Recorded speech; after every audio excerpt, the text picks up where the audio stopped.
Okay, before you watch this video, make sure that you have copied down these notes. There should be an image of them in Canvas. And so you're gonna go through the difference of when it is greater than or equal to, less than or equal to, just greater than, or just less than, okay? MX plus B is still the format we're using. We're still using slope-intercept form, okay guys? That's not any different. The only added things you have to remember with linear inequalities is you also have to pay attention to whether it is a solid line or a dotted line, okay? If it equals that line or if that's just a boundary. And then also, am I shading above the line or shading below the line, okay? So if it is equal to, it's gonna be a solid line. If you can't equal it, it's a dotted line or a dashed line.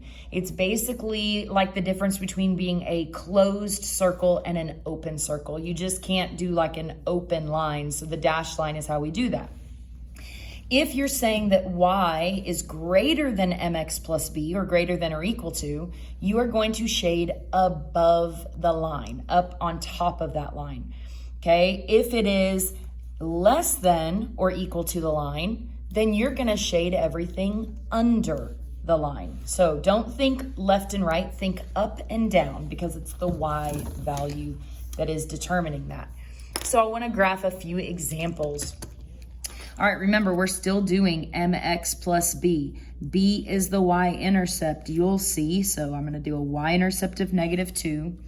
M is the slope, rise over run. So I'm gonna rise 2 and run 3, rise 2 and run 3.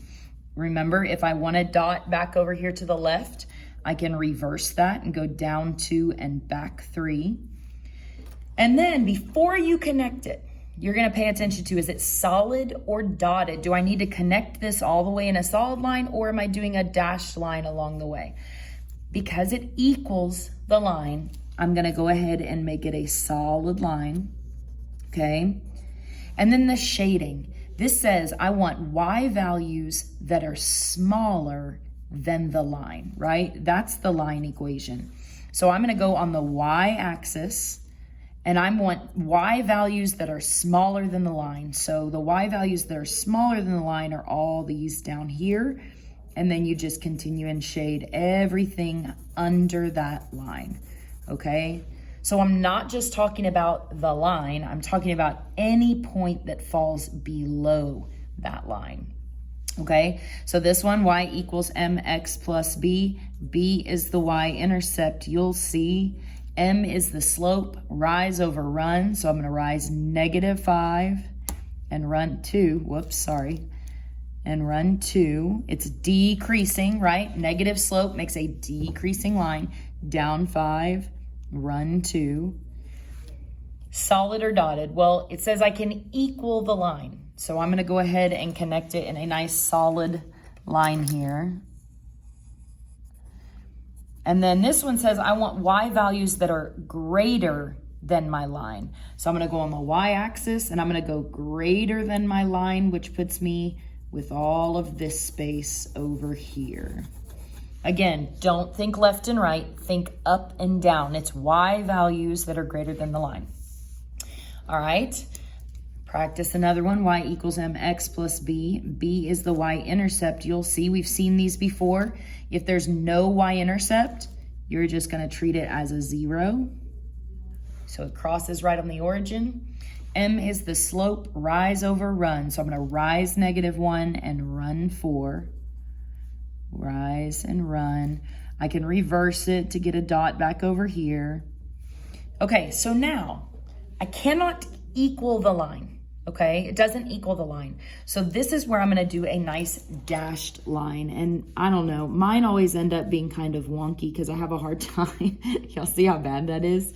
I have a hard time drawing a straight line when I'm dashing a line for some reason. I don't know. Use a ruler. You know what? I have a ruler here. I could actually use it. My stand is kind of in the way. Okay, so it's a dashed line because I can't equal the line. I just want all the y values greater than the line, bigger than that line. So same process.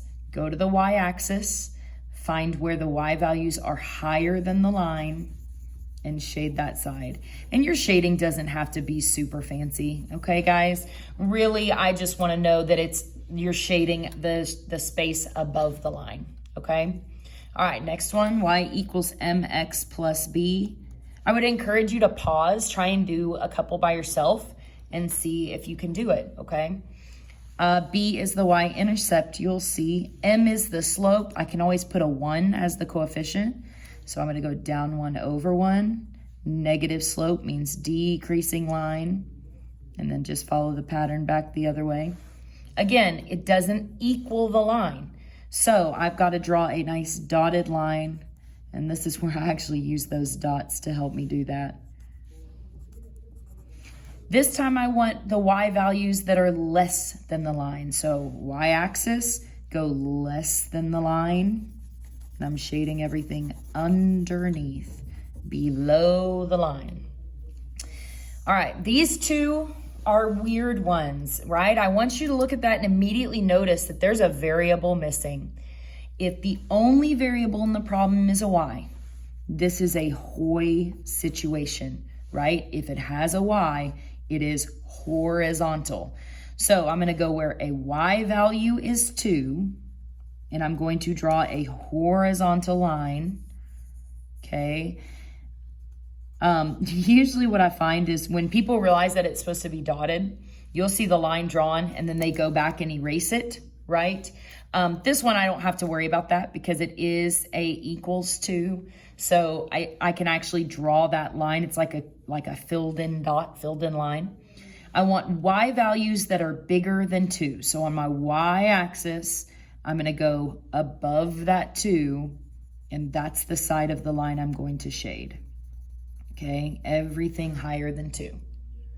This next one, x is less than 3. Well, that is a VUX situation because x is the only variable in the problem.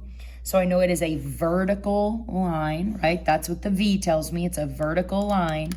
And so I'm going to go where the x value is 3. So on the x-axis, I'm going to go out to positive 3.